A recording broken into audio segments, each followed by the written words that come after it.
अस्सलाम वालेकुम दोस्तों, welcome back to my channel. और मेरा नाम है फ़वाद ज़करियापुरी। उम्मीद है आप सब खैरियत से होंगे। हमारा जो टॉपिक इस वक्त चल रहा है, जिस पे हमने पिछले वीडियो में बात भी की थी, वो है करियर ऑब्जेक्टिव्स और गोल्स, जो कि हमारे बच्चों के बड़े वेल डिफाइंड होने चाहिए। दो चीज़ें इसके अंदर मेरे जहन में आए कि वो मैं अपने व्यूअर्स के साथ भी शेयर करूँगा। पहली बात ये कि 2 महीने की छुट्टियाँ जो बच्चों की थी वो गुजर चुकी, स्कूल खुल गए और वापस रोबोटिक जो लाइफ होती है हमारे बच्चों की वो शुरू हो गई। यानी कि सुबह जल्दी उठना और फिर फ़ौरन फटाफट नाश्ता करना, कपड़े पहनना, वैन का वेट करना और स्कूल से वापस आए, लंच किया, लंच करने के बाद थोड़ी देर आराम किया, उठे, कारी साहब आए, कारी साहब से पढ़ा, होमवर्क की मारा मारी, फिर उसके बाद ट्यूशन्स, रात में खाया पिया सो गए, सुबह फिर जल्दी उठ गए। ये हमारे पूरे हफ्ते की रूटीन होती है हमारे बच्चों की। इसमें आधा 1 घंटा 2 घंटा वो अपने मोबाइल पे टैबलेट पे गेमिंग भी कर लेते होंगे, ताकि 1 घंटा 2 घंटा बच्चे अपने लिए रिक्रिएशन के लिए कोई एक्टिविटी ढूंढ लें। लेकिन जो इसके अंदर एतराज़ है उस बात का कि स्क्रीन टाइम जब बहुत ज़्यादा हो जाता है बच्चों का, तो वो इनको मेंटली भी अफेक्ट करता है और दूसरा फिज़िकली भी अफेक्ट करता है। और टॉपिक हमारा ये नहीं, आज का टॉपिक हमारा ये है कि 2 महीने की छुट्टियां जो बच्चों की गुजर गई तारीख से, और पेरेंट्स ने इन 2 महीने की छुट्टियों के लिए पहले से क्या तैयारी करके रखी थी, और फिर इन 2 महीने की छुट्टियां जब आईं तो उस तैयारी का उनको कोई फ़ायदा हुआ या नहीं हुआ। इस साल अगर हमसे ये अपॉर्चुनिटी मिस हो गई तो हम कोशिश करेंगे कि अगले साल इस अपॉर्चुनिटी को अवेल करें। क्या अपॉर्चुनिटी है?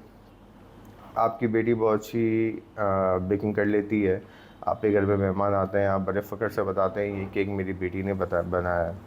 मैं अपने कल एक दोस्त से बात कर रहा था, वो मुझसे उसने बड़े फ़ख्र से कहा कि अगर तू मेरी बेटी का ओरियो केक खा लेगा तो बस तू उँगलियाँ चाटता रह जाएगा, जो हमारा एक मुहावरतन। और यकीनन उसकी बेटी बहुत अच्छा केक बनाती भी होगी। इसी तरह हमारे एक और दोस्त हैं, जब भी हम उनके घर जाते हैं अक्सर वो कहते हैं कि यार ये डिश मेरी बेटी ने बनाई है, ये फ़लाँ डिश मेरी बेटी ने बनाई है।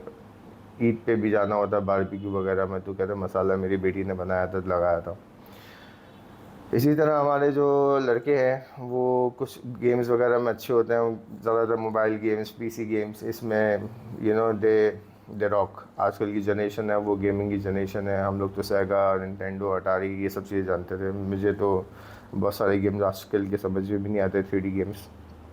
खास करके ये फोर्टनाइट, पबजी वबजी में मेरा जॉनर ही नहीं है। बहुत सी ये रोज़ाना है कि आप पबजी में तो होता ही है कि आप मर गए फिर ज़िंदा हो गए, और फिर वापस मर गए फिर ज़िंदा हो गए, वहीं से गेम शुरू होता है, वहीं पर ख़त्म होता है। द मोस्ट एंटरटेनिंग पार्ट इस के जो बच्चों को फील होता है, जो बच्चे जिससे कनेक्ट होते हैं, वो होता है कि वो अपने दोस्तों से उस दौरान इंटरेक्शन कर रहे होते हैं। और ये भी एक और पॉइंट है जिसको हम आगे जाके डिस्कस करेंगे कि why they feel the need to connect over internet and this gaming tool. 2 महीने की छुट्टियां हमारे बच्चों की गुजर गई। हमने इस 2 महीने की छुट्टियों के अंदर अपने बच्चों के अंदर ऐसी कौन सी स्किल है जो कि यूनिक डेवलप की हो, ये असल में हमारी अचीवमेंट होनी चाहिए थी। अगर हमारी बेटी हाँ कुकिंग में अच्छी है, या हमारा बेटा कुकिंग में अच्छा है, तो उसको इनक्रेज करना चाहिए। अब वो घर में कुकिंग कर रहा है और घर में डेफिनेटली कि वो बहुत सा खाना बना भी लेते होंगे बच्चे हमारे, लेकिन एक जो उसके अंदर प्रोफेशनल टच है ना, वो लाना बहुत ज़रूरी है। जो कि आपको रेस्टोरेंट्स के खाने में, यानी घर की निहारी आप खा लें और बाहर आप निहारी खाएं, तो आपको लाजमी उस निहारी के अंदर फ़र्क महसूस होगा। तो वो फ़र्क क्या है और वो फ़र्क कैसे दूर किया जाए। इसी तरह अगर हमारे बच्चे गेमिंग में बहुत अच्छे हैं, मैंने नोट किया मेरे बच्चे अभी 11-12 साल के हैं और वो हर वक्त यूट्यूब के ऊपर गेमिंग की वीडियोस देख रहे होते हैं। और मैं अपने भांजों के पास गया उस दिन अपनी बहन के यहाँ पे, तो सेम थिंग वो मुझे मेरा भांजा बता रहा है, वो भी 14 साल का है, कि मैं गेमिंग की वीडियोस बहुत देखता हूँ। मैंने उनसे पूछा, अपने बच्चों से, अपने भांजों से, कि एक शख्स वीडियो में गेम खेल रहा है, आपको उसका गेम खेलते हुए देखने में क्या मज़ा आ रहा है?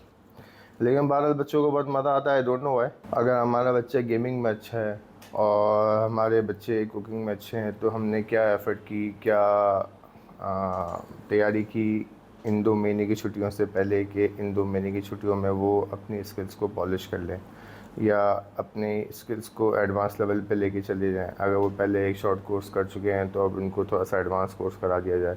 तो ऐसी हमने क्या उनके लिए प्रिपरेशन की।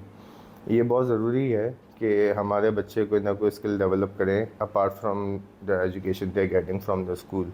देखें, एक बात मैं आपको बता दूं कि जो मेरा तजुर्बा भी है और जो मैंने सीखा भी है और जो किताबें मैंने पढ़ी हैं कि qualification can only take you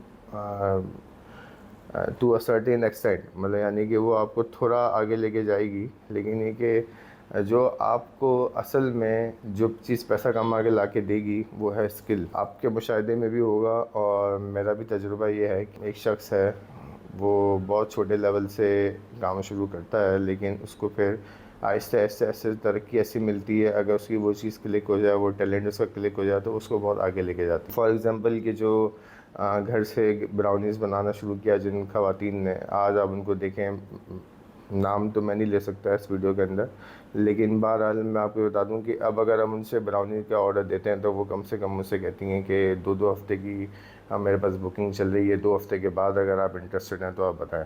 तो 2-2 हफ़्ते की एडवांस बुकिंग ब्राउनीज़ के लिए आप सोचें कि जिस लेवल से उन्होंने शुरू किया आज वो किस लेवल पे जाके पहुंच गई। और ऐसा नहीं कि उनकी ब्राउनी अच्छी नहीं होती, बहुत अच्छी होती है।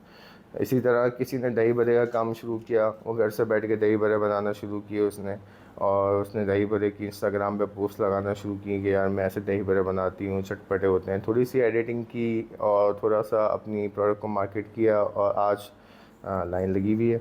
इसी तरह एक तारिक रोड पे पानी पूरी वाली आंटी हैं, तो उनकी पानी पूरी इतनी बिक जाती है कि उनको और किसी चीज़ की फुर्सत नहीं है। तालीम आपको एक हद तक आगे लेके जा सकती है, आपको एक अच्छा एम्प्लॉय बना सकती है, आपको एक अच्छा एग्जीक्यूटिव बना सकती है, आपको बिज़नेस के अंदर सेंस दे सकती है, लेकिन असल चीज़ ये है कि आपके पास टैलेंट भी होना चाहिए। बगैर टैलेंट के आपके पास ही क्वालिफ़िकेशन अगर है भी तो वो आपको किसी एक मकाम तक तो लेके जा सकती है, लेकिन उससे आगे आपको आपकी स्किल लेके जाएगी। तो टैलेंट का होना लाइफ में बहुत ज़रूरी है, स्किल का होना बहुत ज़रूरी है। सिर्फ एजुकेशन पे रिलाई नहीं करना चाहिए। बाज़ औक़ात बहुत ज़्यादा क्वालिफाइड लोग होते हैं जो कि जॉबलेस घूम रहे होते हैं, नौकरी ढूंढ रहे होते हैं, लेकिन अगर उनके पास कोई स्किल होती है तो वो उनको आगे लेके जाती है। पानी पूरी वालों की मिसाल दे दी मैंने आपको, ब्राउनीज़ वालों की मिसाल दे दी, और ये जो 2 महीने की छुट्टियाँ होती हैं ये बहुत अच्छा मौका होता है कि हम इनको इनकी स्किल्स को पॉलिश करें, इनको नेक्स्ट लेवल पे लेके जाएं। और अगर इस बार हमसे ये चीज़ रह गई तो हम अगली दफ़ा पहले से प्लान करके रखें और ढूंढ के रखें कि इस दफ़ा जब 2 महीने की छुट्टियां आने वाली हैं तो मैंने अपने बच्चे को यहाँ से ये वाला कोर्स करवाना। बच्चे से डिस्कशन करें, बच्चे से जाहिर सी बात है अगर वो शौकीन है किसी चीज़ का और उसमें उसको अपॉर्चुनिटी मिल रही है ग्रो करने की, तो मैं समझता हूँ कि बहुत चांस ये है कि बच्चा भी हैप्पीली इस अपॉर्चुनिटी को अवेल करने की कोशिश करेगा। तो ये था आज की वीडियो का मुख्तसर सा मैसेज। उम्मीद है कि आपको वीडियो अच्छी लगी होगी। इंशाअल्लाह इसी तरह पेरेंटिंग और करियर के हवाले से और जो सीरीज़ हमारी चल रही है इसमें जो मेरे आइडियाज़ होंगे वो मैं आपके साथ शेयर करता रहूँगा। इंशाअल्लाह अगली वीडियो